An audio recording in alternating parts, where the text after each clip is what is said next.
Welcome into It's Official, the weekly podcast where Jeff Siegel and Jeremy Plonk from First Bet and Express Bet, we take on 5 hot topics in racing each week. There's only one topic this week. It's the Preakness Stakes coming up at Pimlico on Saturday. Well, more than one topic because we've got great racing around it as well. But we're going to devote our 5 topics on the show this week around the middle jewel of the Triple Crown. To those of you in the first Preakness wager guide watching, thank you for that. And be sure to check out all the other handicappers, stats, information, and videos within the wager guide. If you're not in the wager guide and you want to check it out, be sure to access it. Go to first.com/bet or at news.first.com and you can check out the first Preakness wager guide. Free access to that with all kinds of information updated daily. In fact, today on Tuesday, as we record the podcast, the update today is Millie Ball now has her official picks in for Friday's Black Eyed Susan Stakes in her suggested wagers. So be sure to check out Millie's picks in that one. And Jeff Siegel and I will have our picks coming up tomorrow in the Preakness Wager Guide and all our wagering strategies.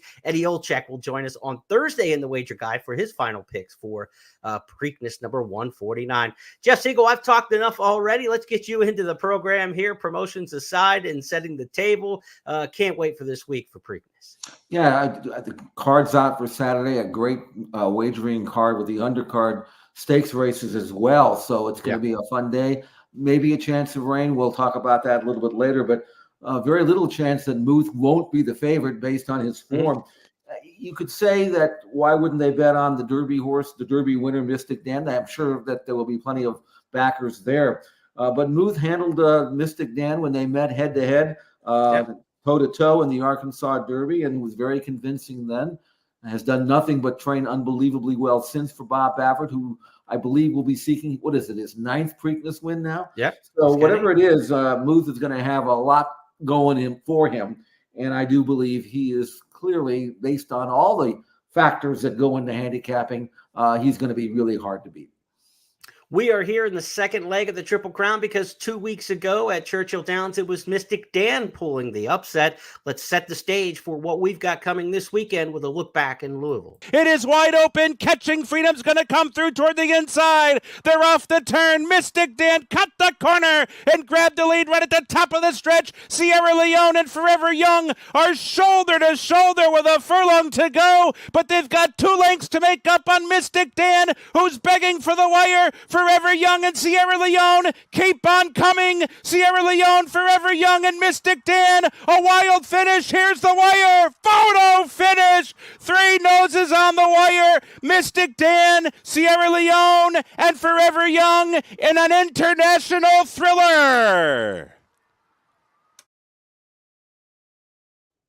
We will follow that thriller with not a rematch, but with 1st and 4th place finishers from the Kentucky Derby, of course, and the new shooters involved. We have 3 Kentucky Derby finishers overall coming back for the Preakness Stakes this year in the field of 9. Let's get to our first of 5 topics. First up, the field and the morning line as established yesterday in a ceremony Monday night in Baltimore. Morning line maker Brian Naddle, buddy of ours here on the program.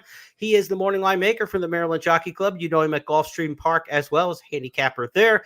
Brian's morning line, he has Muth as the 8-5 favorite from post position 4. Mystic Dan, the Derby winner, 5-2 second choice. Now, last year when we had the upset winner in the Derby Mage, he ended up going off 7-5 in the Preakness, but you go back to horses like I'll Have Another, who won the Derby at a price and weren't the actual post-time favorite in the Preakness Stakes. This could be the situation we're looking at this year, certainly with the new shooter and some extenuating circumstances with the new shooter in Muth, Jeff. That makes a logical 8-5 morning line favorite. Of course, he was not eligible to run in the Kentucky Derby due to Churchill Downs' ban of Bob Baffert. So this is not your traditional new shooter per se to the Preakness, but could be a follow-up to what we saw last year with National Treasure for Baffert.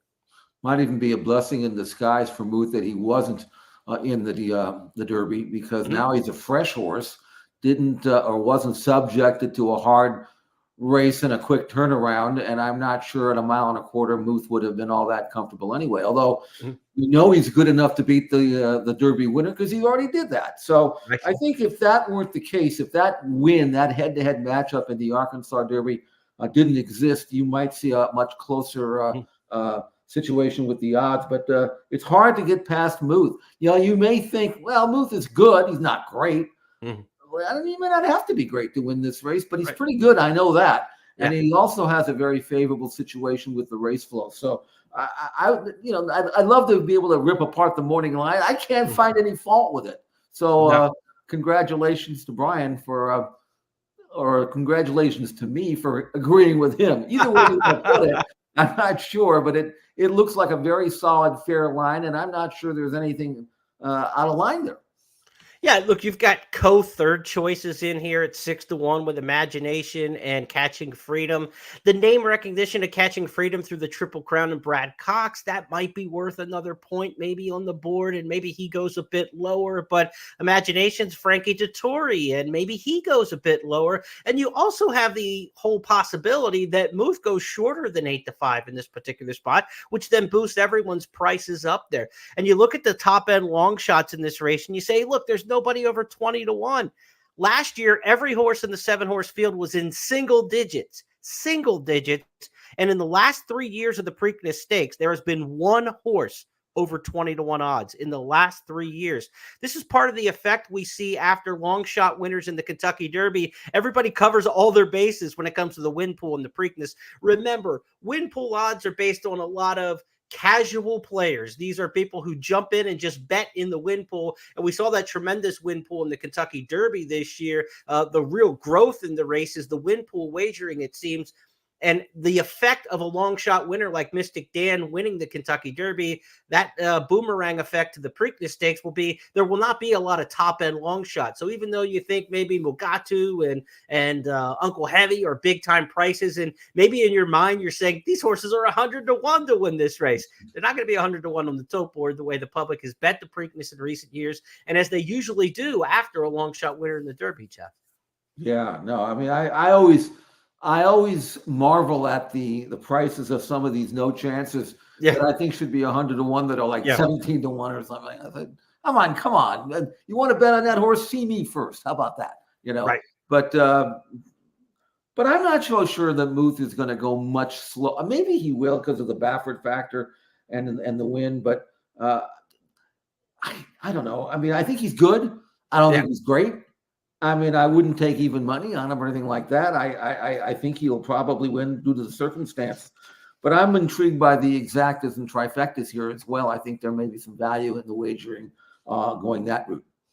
The last time they matched up in Arkansas, Jeff's already alluded to you. It was Muth getting the victory with Mystic Dan coming in third. Just Steele second in that race, also back in this year's Preakness. Let's go back to the Arkansas Derby with Matt Dinnerman's call. And there goes Muth to challenge Timberlake, and the race is on now. Muth on the outside, strides level. Timberlake back in second as Muth takes command. Muth and Juan Hernandez have a quarter mile more to get, and Hernandez gives them the cue to go, and Muth off the turn, still in front. Timberlake second, Jess Steele third, then Mystic Dan who tries to rally on. Furlong to go. It's Muth. Jess Steele running huge in second. Timberlake third. Muth with a 16th to go. He's opened up by 3. And it's Muth coming down the stretch in Hot Springs to win it.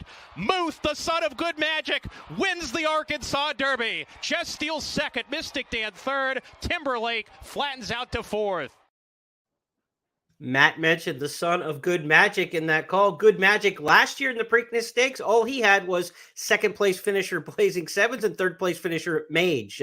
Not bad performance from that son of Curlin. Of course, Curlin, the sire of Good Magic, and Curlin's such a great pedigree influence in races at Pimlico. I ran the stats. Curlin's win 27% of the time on the main track at Pimlico over the years, Jeff. And of course, he won the Preakness here in 2007. I know you love Curlin. So any influence with Curlin in the pedigree, I give a little extra shove to. So these couple grandsons of Curlin we have in this race, Tuscan Gold, of course, a grandson on the maternal side of Curlin. And then Muth, of course, with Good Magic as the sire. He's a grandson of Curlin as well. So a lot to like there amongst the horses coming out of the Arkansas Derby for sure.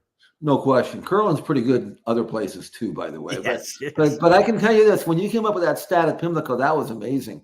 And he is a sire for course. If there are horses for courses, he's a sire for course. And Good Magic has done so well so far. It's very, very popular. at stud. Very, very bright prospect there. And so it would be nice to see him get a classic winner here with Muth. Let's take a look at the pace scenario that we think. That's our second topic on It's Official this week. How will these 9 runners shake out in order to determine the pace? Let's go back to the field and talk about how the post position draw may have impacted things, Jeff. The inside 3 really have no speed at all. I mean, you're looking at Mugatu, Uncle Heavy, Catching Freedom, maybe the 3 big closers in the entire field. So Muth is easily going to clear those if he breaks well, and he typically does. With Imagination, the other Baffert horse, to the far outside in the gate, how do you see the post position having an impact on how this pace may shake out? Well, you look at Muth, number 4, and the 3 horses drawn towards the inside have no speed. At least theoretically, they have no speed. You never know for sure, but I don't think they'll be in the first flight, which means Muth can get over to the rail and sit there and probably make the lead if Imagination, the Baffert stablemate, doesn't go out and hook him early, which I don't think they'll do. So looking at your chart here, it's easy to see Muth in front, who is a very quick horse when they allow him to show his early speed. Right. Don't forget when he won his maiden at 5/8 of a mile in June of his 2-year-old season, he was 3 lengths in front in the opening quarter, ran 21.344.2 as a 2-year-old in June. So he's quick. Now they've been switching him off and teaching him to relax, and he's done that very well. But in this particular case, because he's drawn inside of Imagination, I think Muth will go, and I think Imagination will just kind of, bird dog him from the outside, not get too close, but close enough to keep him within range. And this is one of the reasons why I think it could be a parade, because Seize the Gray and Just Steel, who you logically have as pressers, they're really not that fast. I mean, I don't know, Jeremy. I mean, could this be a 1-2 merry-go-round type race? I wouldn't be shocked if it is. I mean, Muth has got the opportunity to go this time. In the Arkansas Derby, he broke very alert and then was kind and came right back to Juan Hernandez. And of course, you had the favorite in that race, Timberlake, was even money in that spot and had a lot of speed. He was just patient, sat and went and got him. But he had that urge coming out of the gate. But the good thing is he came off the bridle, and relaxed for Hernandez. I don't think with essentially a rail draw in post 4 here because of the 3 horses inside of him without any early speed. I mean, I don't think that they will take back in this particular case. Now, Imagination is the question mark. And like you said, the 2 Baffert trainees are probably more likely to kind of thumb wrestle going around the turn than they are to arm wrestle, right? I mean, they're not going to get after each other in this particular spot. If you go back to the San Felipe, when Imagination won that race, and that kind of really put him on the Triple Crown trail as a serious 2-turn contender. This is an interesting race. I want to go back to the start of this and show everybody, because there are 2 Baffert horses in this 4-horse field. And it's kind of like this race because there's not a lot of numbers in the front end of the field to talk about. So, we got 9 horses in the field, but 3 of them are really drop back closers in this field. It's kind of like a small field, cat and mouse up front.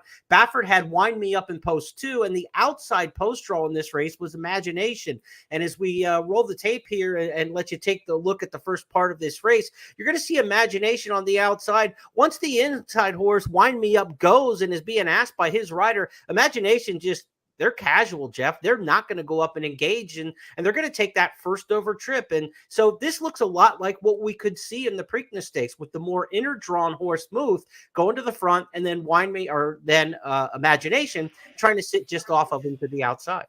It makes perfect sense for Bob to employ similar tactics, because you've got Imagination on the outside who is not ranked or anything. He's going to get the same pace stalking trip theoretically in the Preakness as he got here in this race. And this was a race he won. So, I mean, to me, I think Imagination, if he sits second, 2 things will happen. Number one, he won't go head and head and kill his stablemate off or try to. And second of all, if he's not asked to do much outside, and that's why I like the outside draw for him, he can move when he wants to move. He can go and engage Muth at the top of the stretch. If he goes by, great, fine. But if he doesn't or can't, then he's still fresh enough to be able to at least save second money. There's nothing wrong with that either. So I think from the outside post, Imagination is just an absolute slam dunk to sit second and try to win the race if Muth can't get the trip. But if not, have enough left in the tank to at least run second. So I think there's a very good possibility that, number one, we have a moderate pace. And number 2 is Baffert's 1-2 all the way to the top of the stretch. And then from there on in, and may the best horse win. Right, who can get the distance of the mile and 3/16 at that point? What about Mystic Dan in terms of the pace? This is a horse who showed speed early in his career, but they've had a lot of success coming off the pace in the last 3 starts. Is this a time to try to change tactics and get him back up into the race more? That inside rail rally has kind of been his calling card. When he was outside of horses, he didn't do as well in some of his other starts. So with Muth to his inside, I mean, are you going to try to like sit and rally up the rail again with him? Or are you going to try to get up and engage? I don't think he's going to clear Muth at any point. So, you know, in the early part of the race and get in front of him. So he's going to be outside of him. Does Brian Hernandez want to stay inside or does he want to stay in touch? What's more important to him? I don't think you can change his style. I watched the Derby, and although Mystic Dan was always within range from the 4.5 to the 5/8 pole of the wire, the first part of that race, he was pretty well back. I don't think you can send him out of there and use him early. I don't think that'll work. I think his natural abilities will carry him to be in the second flight or a third flight, but then gradually move up and from the 5/16 pole of the wire, try to do what you did last time. I think that why it didn't. It's not broke. Why try to fix it? Right? I don't think you can change his style, and you just have to hope that the race shape and the trip fall into his lap like it did last time. And if that happens, then Mystic Dan's got a chance to repeat. But I wouldn't use him early because I don't think he wants to be used early. And if there's any confusion about which Baffert horse might go to the front, again, we're trying to, dope out the pace scenario here between Muth and Imagination. When Bob has the best horse in a race, he'll typically just go with it, right? He'll just send his horse to the front. We saw that with American Pharaoh and Justify. Once they got past the first leg of the Triple Crown, it would just go, right? And when they got to the Belmont, just go and get out there. You go back to Point Given. I remember I always thought Point Given, was this big tank and didn't have a lot of natural speed and finished so well in the Breeders' Cup Juvenile and kind of had that rallying style. When they knew they were the best horse in the Santa Anita Derby, they just went right after Crafty CT, who was exceptionally fast. And that was like a breakout performance where you went, wow, Point Given is like something otherworldly. They also did that, of course, in the Belmont Stakes when they were going up against Baltimore Star, who was tremendous speed in there. Well, how'd that work out for anybody, right? I mean, Point Given just ran everybody in the ground and won by like 11, 12 lengths or whatever it was in the Belmont Stakes that day. It seems to me that the approach will be with Juan Hernandez aboard for Muth. We think we're the best horse in the race. Just go take it. Whether or not that works or not, we'll find out. And if you want to argue against 8-5 or less or whatever in your handicapping, that's perfectly fine. But we're trying to figure out how the race shape is going to take place in here. And I will be surprised if Muth is not in control of the pace of this race. No, he will be. I mean, best laid plans, if one doesn't break or whatever, then you change. But if Muth breaks running, and let me tell you, he's a terrific gate horse. I mean, he puts himself in the race, doesn't have to worry about dirt in his face. He just goes, gets the position, and a lovely draw. And in Imagination's case, I mean, if I owned Imagination, I'd say sit second. Yeah. Maybe we wear him down late. It's possible. Maybe this is real quiet Indian Charlie again. Who knows? Yeah. But if not, I'd like to run second. And that's the best way to do it. If you like Imagination, this is the time to go, right? I mean, this is a horse who's been 5-2, 1-5, 2-5, 2-1, 4-5, and even money throughout his career. I mean, this is by far the juiciest price you're going to get on him. And how about Frankie Dettori? I think he's got 23 or 24 classic victories in Europe. He's looking for his first American classic at the twilight of his career. What a story that would be. I know a lot of people are not rooting for these connections who won last year, of course, with National Treasure and Baffert and everything that goes with that. But I don't think there would be anybody upset with Frankie Dettori winning an American Classic race, right? I mean, I think that's the one smile that everybody can kind of agree upon here. We're happy to see Frankie Dettori racing here in America at the end of his career. And if he won a big race like this, you might be kicking the dirt a little bit. You might be throwing away a ticket, but when he does that flying dismount in the infield in front of the cupola, that's going to be a shot that we're all going to remember. Yeah, so there would be no disappointment if Frankie Dettori were able to guide this one to victory. Okay, let's talk about the horses from a gambling standpoint that we feel are the must-uses in this race. And when you're talking about exotic wagers in this field of 9, of course, there'll be Exacta, Try, Superfecta wagering in here. For the must-uses, we've got an Exactathon you want to take part in.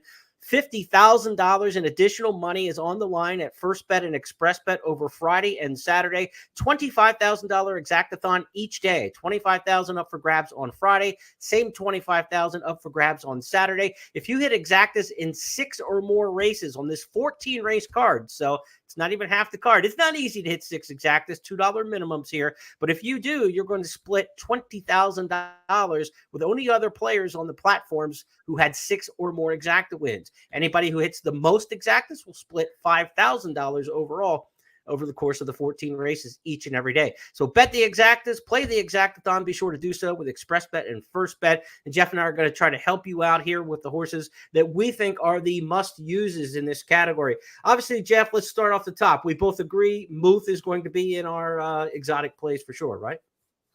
Yeah, I mean, because of the small field and because there's 3 or 4 in here that I don't even think will have any impact whatsoever, you have to take a stand. I mean, at least I have to. I have to be right or wrong. I'm not afraid to be right or wrong. So I'm going to put Muth on top. I'm going to assume that he's going to win. Now, if he doesn't win, I lose, but I can live with that because I'm wrong, But now the question is, if you want to try to take the 8-5 or less and try to get a little bit more value than just a straight play like there, you almost have to figure out who's going to run second. And I mentioned Imagination. I think he's got a very good chance of running second, but I don't think he has to run second because he might do the stupid thing and try to go out and win the race, which would then probably cost him second money. So here you see him breeze on the outside. You see how easily Muth is going on the inside, and really Imagination is going very well on the outside as well. And at this stage, it almost looks like he's going the easier of the two. But then Muth can kind of play with you. He kind of toys with his competition. You can see the jock standing up on him. The ears are up. He's just cruising. What about? By the way, this is what you have to pay $2 million for if you buy a horse like this in the 2-year-old training sale. What a beautiful mover! What a rhythmic, just an absolute flawless action on the inside. And now Imagination's got to get niggled at just a little bit going into the first turn to stay even. He's coming off the bridle just a bit, whereas Muth is still under a hammerlock. And this is a good work for both. But, man, I mean, you talk about a peg of dynamite. Look at how Muth is going. I mean, he's just never taking a deep breath. It's hard for me to imagine him losing based on this work. And it's not like he doesn't have the form to go with it either.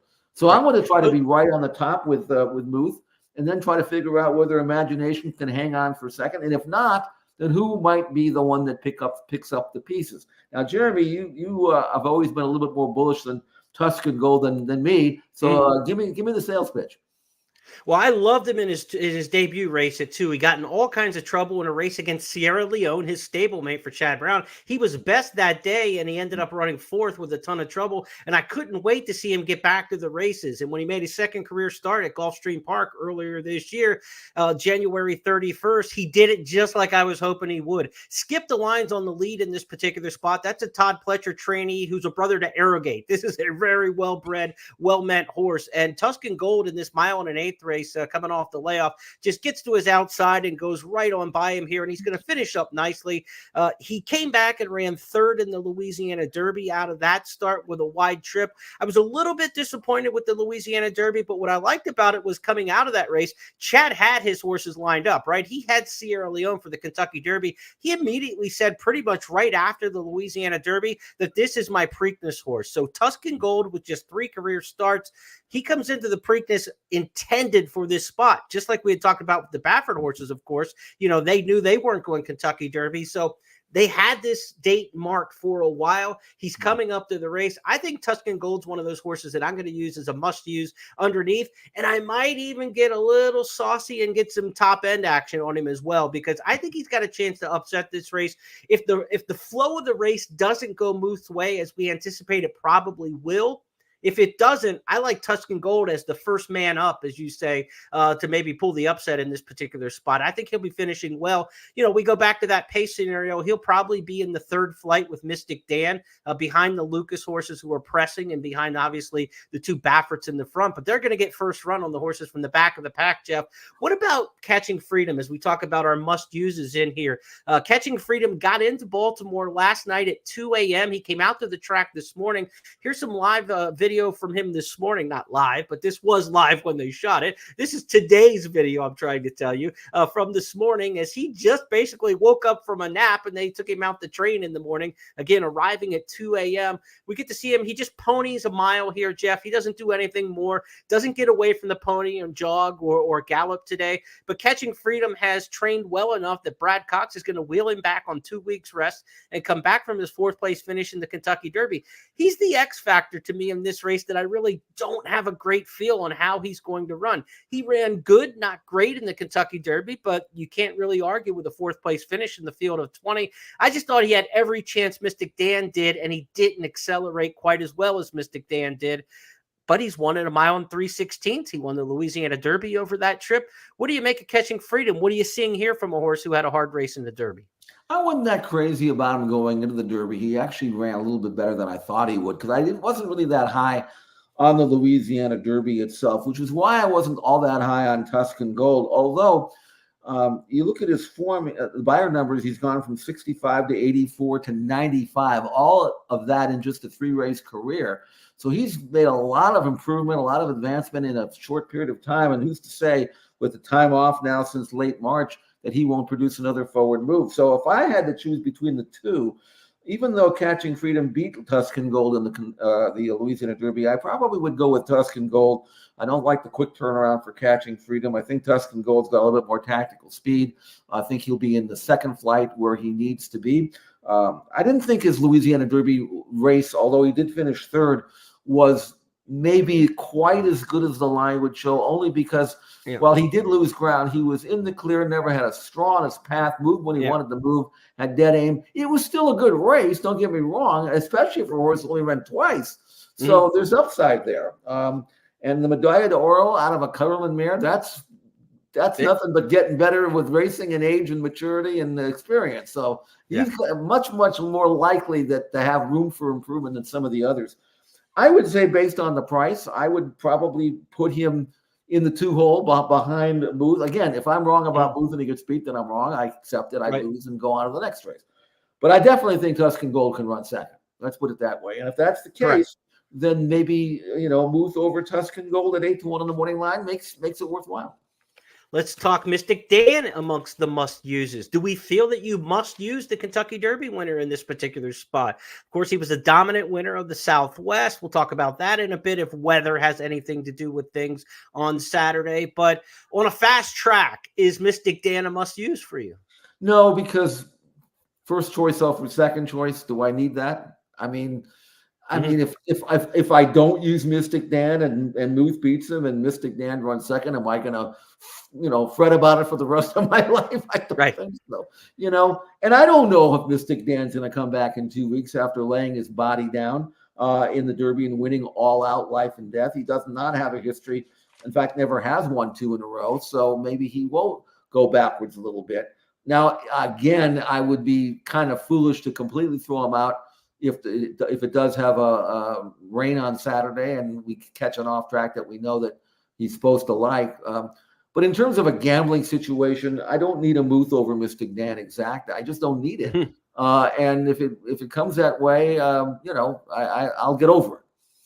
This is Mystic Dan this morning at Pimlico. He's been in town for a couple days now. Didn't do a whole lot on a wet track. He did a little bit more today on the dry track in his second day locally too, which is typical. Horses don't do a lot their first day off the van at a new venue. But, he's given good signs. The ears are up, Jeff. He looks like a happy horse. And, it's not going to – the 1.25 miles that he ran last time is not going to show now. I mean, if he was dragging and it was showing now, he wouldn't be here.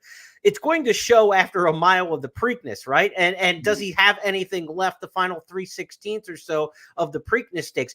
But the signs he's giving now, just like he's given Kenny McPeek since the Kentucky Derby, say you move on with him. And I think he'll run a good race. Even like last year where Mage ran 3rd in this race, he was certainly no more surprising of a Kentucky Derby winner than Mage. Now, you could say this year's field in the Preakness Stakes looks stronger than what we saw last year. Move stronger than Blazing Sevens, Tuscan Gold, every bit as good, or Tuscan Gold every bit as good as Blazing Sevens for Chad Brown, and National Treasure I don't think stacked up last year at this time with what we think Muth is. So I think this year's field's a little bit tougher than what we saw last year with Mage coming out of the Kentucky Derby, but I won't be shocked if Mystic Dan hits the board. I won't be stunned if he wins and we go to the Belmont, but I'm against it happening. I just don't.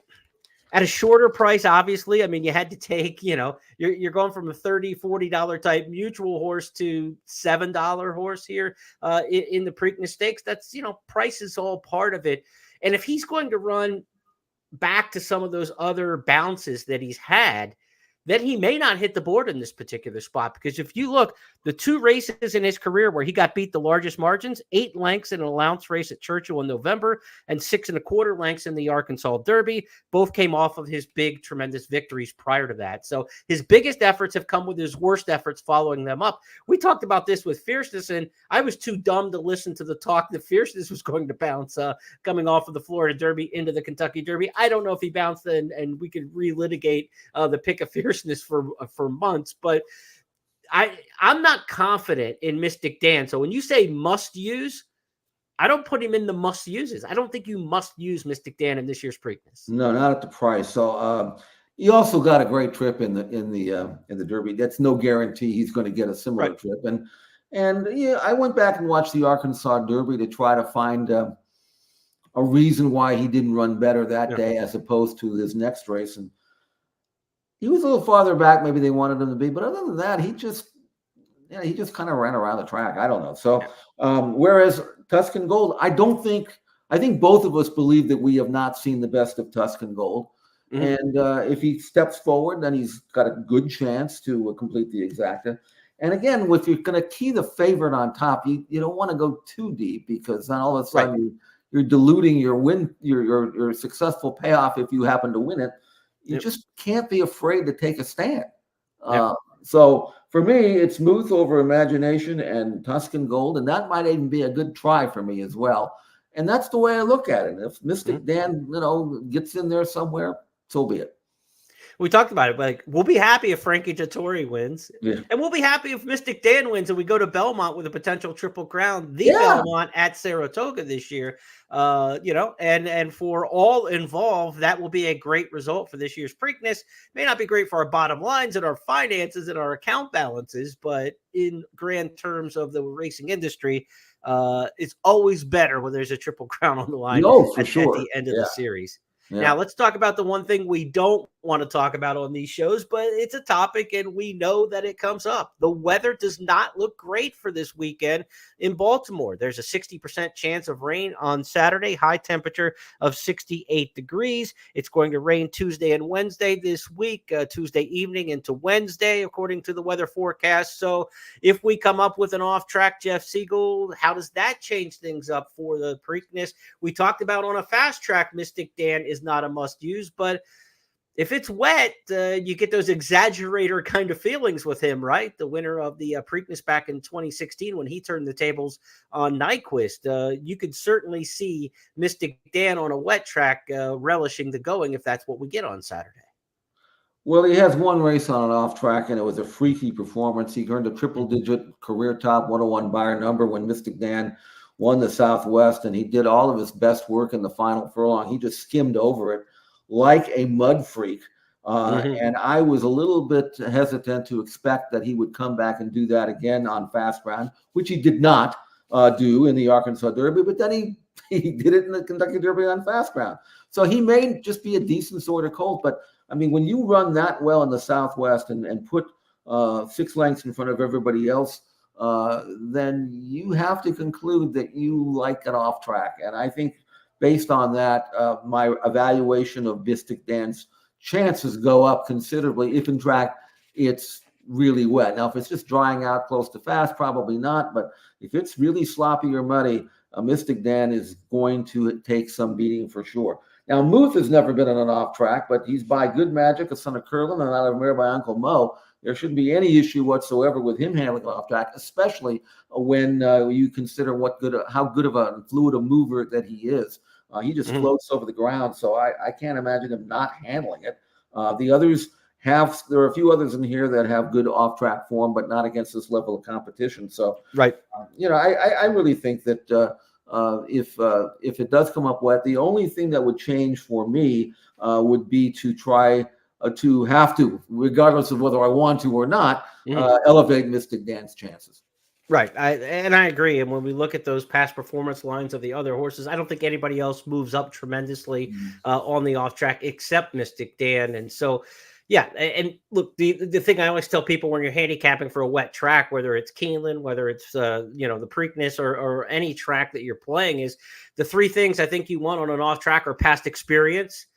You want a horse with some early speed, and then you want to look at the pedigree last of all. And really, a lot of these horses are so closely bred anymore, and there's so many mud influences that pedigree angle rarely makes really much of an impact anymore. So it's about past performance over this racetrack, pro or con. That's the number one thing. If a horse is run poorly or subpar on an off track, that's just as important to get rid of that runner as it is to move somebody else up. And I always just like speed on a wet track. I mean, it's just you stay out of the slop, the kickback.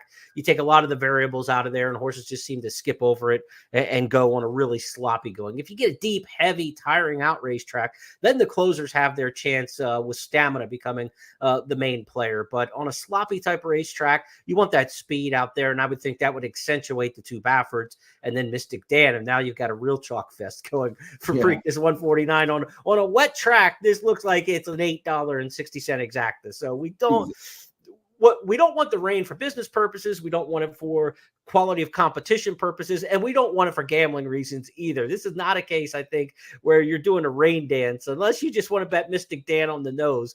But his price will go down. Everybody knows the same thing, right? I remember when Frisian Fire got bet to favoritism in the Kentucky Derby because it rained, and everybody said, "Oh my God, Frisian Fire is the mud freak in the field." And he's probably like the weakest Kentucky Derby favorite of all time based on his resume, but he actually went favored in the Kentucky Derby and ended up running 18th in that race. So, but if Mystic Dan could be favored if it is a sloppy track, there will be enough people talking that sentiment that could close the 2 or 3 point difference between the two favorites. So even if you love Mystic Dan and you want to bet on him, I don't know that you're praying for the wet track because it's going to kill your price.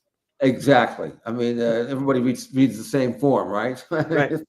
No secret. No. But I always like to have a fast track anyway, just because you have a much better chance of trusting the form than you would if an off track happens. And that's what happened with Mystic Dan with me. I didn't know what to make of his Southwest win, other than he ran great. Yeah. But how much of it was an off track? Well, it turns out probably not as much as I thought, because he did win the Derby. I'll give him credit for that. Yeah, but it wasn't. But who knows if he'll do that again? Anyway, let's just hope it's dry, or at least reasonably fast, and at least reasonably dry anyway, and then we can have a true running of the race. We've got it in the queue, so let's give the fans a chance to see it and hear it if you're on our audio channels. Here is that Southwest Stakes where Mystic Dan loved it in the mud. On the inside, Mystic Dan attempts to get closer, slips inside of Windstock. Linebacker is next, trying to pass runners on the outside. He's 4 lengths behind, making a move as Windstock plummets back in the wrong direction. He's done. Liberal Arts trying to move forward inside of the weakening Windstock. He's about 6 lengths off the pace as the leaders start to line up, coming back to the lead. Jess Steele making a big move after Carbone, and Otto the Conqueror. Jess Steele storms to the front. Jess Steele and Ramon Vasquez have 3/16 to go. Here comes Mystic Dan right up the rail, though, with a rail skimming ride by Brian Hernandez Jr., and Mystic Dan is turning it on in a huge effort for the Kenny McPeak barn. Mystic Dan 5-6 ahead, and he wins wrapped up, a dominant win in the Southwest. When he does it, man, he does it big. He doesn't mess around. And, of course, that dramatic cliffhanger in the Kentucky Derby where he spurted clear at the top of the stretch in a very similar move, but that mile and a 16th of the Southwest Stakes was a little different than the mile and a quarter of the Kentucky Derby, and the quality of competition coming from the back drew things very tight at the wire. There is still some question. You look, he's the son of Golden Sense. You look at the pedigree. You look at his running style. I know he just won at a mile and a quarter, but under different circumstances, you could make the case that Mystic Dan is going to be, struggling at the finish here and hoping to hold on again at a mile and 3/16.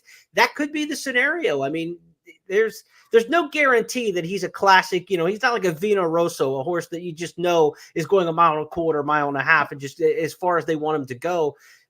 He's going to be circumstantial on whether or not he gets distance on some of his races at this upper level. But hey, proof's in the pudding, right? Kentucky Derby winner. They're never taking that away from him and shortening back to a mile and 3/16. The distance is not the thing you're worried about necessarily with Mystic Dan. It's in the back of your mind, maybe whether he's a classic distance horse or not still, but his big deal is, can he replicate the effort? Well, he'll go a mile and 3/16 if it rains. I'm pretty sure about that. So that's right. we'll look at him. I'll tell you one thing about that tape, though, that I had forgotten. He was right on top of the leaders at the quarter pole. It wasn't like he came way out of it. He's got maybe a little bit more tactical speed than I'm giving him credit for, which would put him in a great spot. That's the good news. The bad news is that horse breezing up front, Muth, if in fact he gets that kind of trip, he's not coming back, I'm afraid. Yeah, because what we saw in that same series was Just Steel turning into the stretch and Muth running past him and drawing off, similarly to what Mystic Dan did in the Southwest Stakes. So a little head-to-head comparison with those particular runners. Let's go to our fifth and final topic. We go from the weather. Finally, it's a pick, and we've got to figure out who our top pick is for the 149th Preakness Stakes. A reminder, if you're watching here in the Wager Guide on Tuesday, Jeff and I will have our final $100 wagering strategies and how to bet this race in the Wager Guide coming up on Wednesday. Eddie Olczyk will come in with his picks and $100 wagering strategies on Thursday. Also on Thursday, you'll get the first bet artificial intelligence picks for all 28 races over 2 days, the Friday full card and the Saturday full card. If you want some Black-Eyed Susan analysis, you can check out the Wager Guide right now, where Millie Ball already has her analysis in for the big Philly race on Friday. All right, Jeff Siegel, we stalled enough here. Is it start with M and end with Uth? Is this who you're going with? Yeah, I think that's the way I'm going to go with. I don't know whether 8-5 or less will offer value, but I do think that Muth, first of all, you look at Muth's form, and it's pretty darn good to begin with. He's 6 starts, 4 wins, 2 seconds. That's pretty impressive. But there's a very real possibility, based on his last race, his win in the Arkansas Derby, which earned a career top 98 by a number, and the works that we have seen since then. I mean, Imagination's a pretty good horse, beating a photo in the San Diego Derby. And Muth has been breezing to him. I mean, there's a very good possibility that as a grandson of Curlin, Muth is just starting to get good. And he was very precocious last year as a 2-year-old. He made his first start in June of his 2-year-old season, which is very early for Bob Baffert. He rarely runs his 2-year-olds before Del Mar, which doesn't start until late July. So for Muth to come around that quickly and to run in that race tells me he was precocious, but maybe not the physical specimen that he is now. He could be 2 to 3, 4 lengths better now than he was even in his last race. And the way he's been breezing, it wouldn't shock me if he is. So I said earlier that I didn't think he was a great horse. Well, he's not yet, but he might be approaching that. And I think this is going to be a pivotal race for him, because this will tell us where he might be in the summer, late summer, into the fall among the best in the division. It's easy to compare him to National Treasure from last year because they're coming off similar, missing the Derby because of the suspension, showing up here Preakness-wise. And at this time last year, we didn't have great feelings about National Treasure, but he went on to take Cody's Wish to a whisker in the Breeders' Cup Dirt Mile. Horse of the Year, Cody's Wish, ran him to an absolute whisker out at Santa Anita in a epic race, and then came back and won the Pegasus World Cup this year. So, like you said, we don't know how good Muth might be, and you say he's not a great horse now, but he might end up becoming one.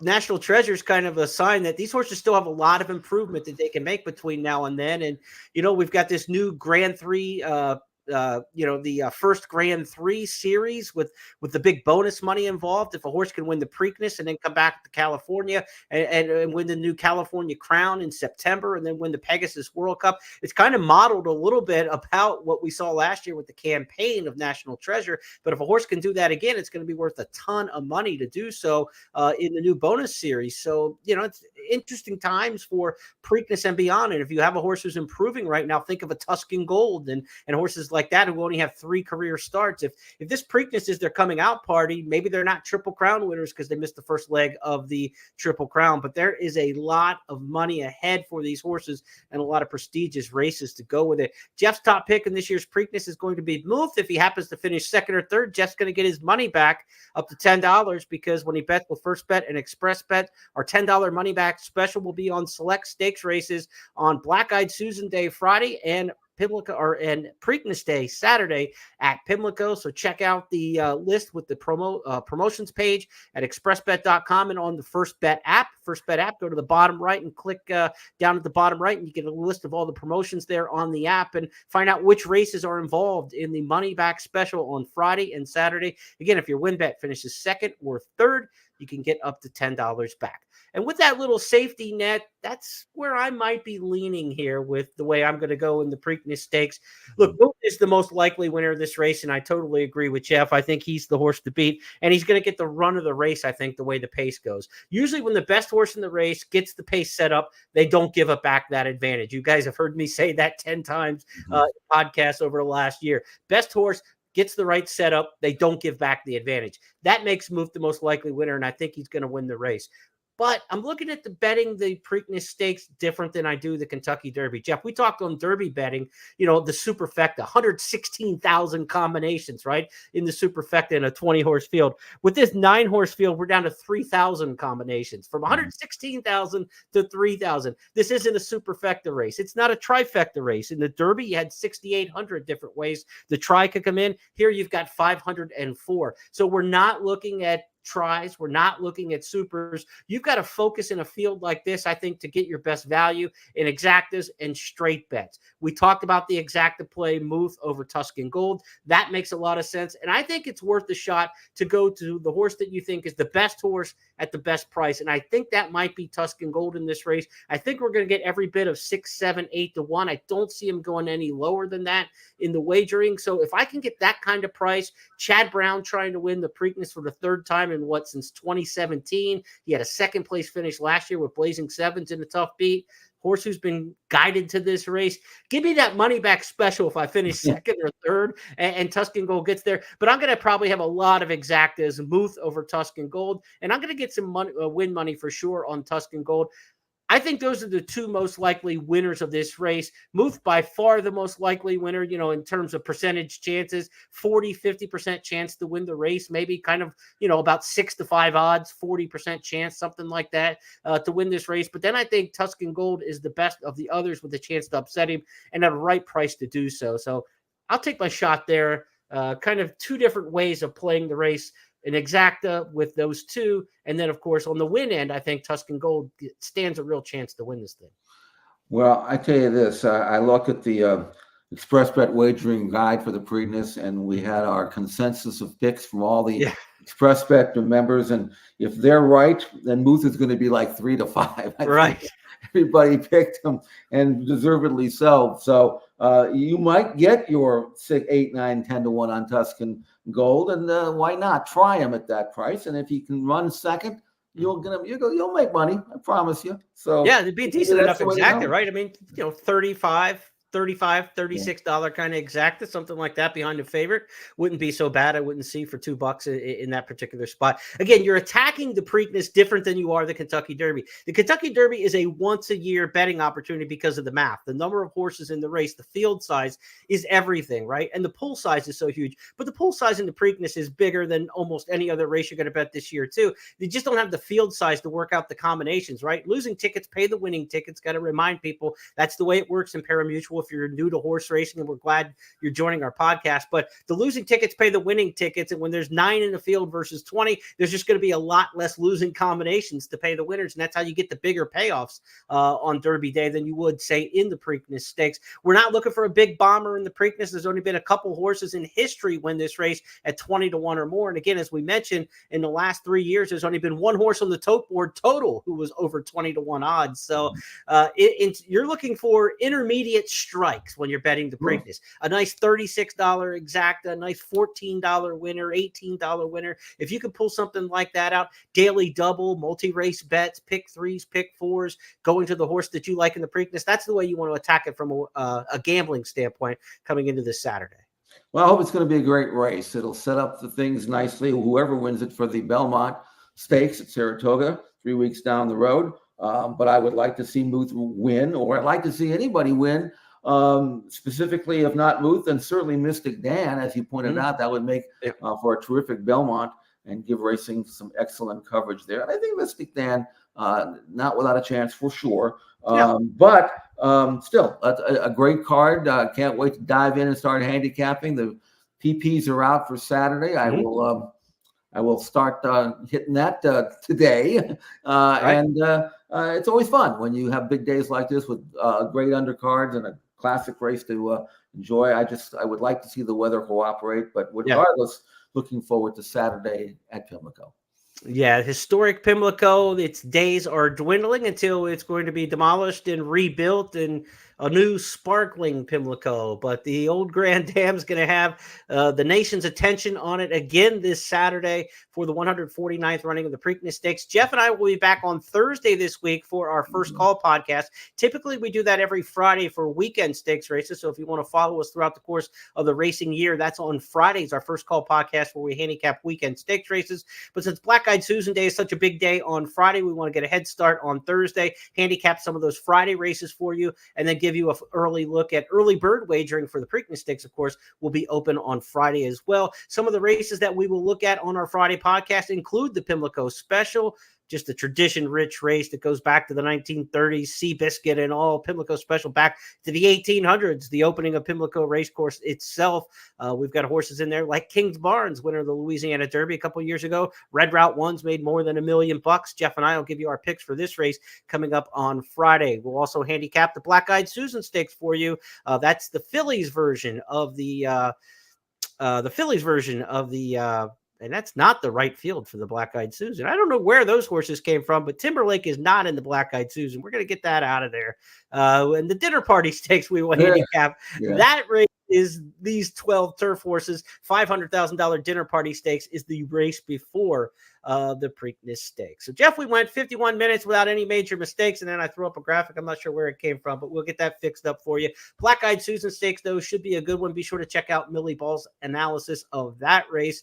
You know, the filly for Peter Urton coming in from Southern California in your backyard may vie for favoritism in there, coming off a third-place finish in the Santa Anita Oaks. And then, of course, we've got Lemon Muffin for D. Wayne Lucas coming out of the Kentucky Oaks. She won the Honeybee Stakes this year down at Oaklawn Park. So that's a look at some of the races. Jeff and I will give you a fine-tuned handicapping analysis of those races and more coming up on our Thursday show.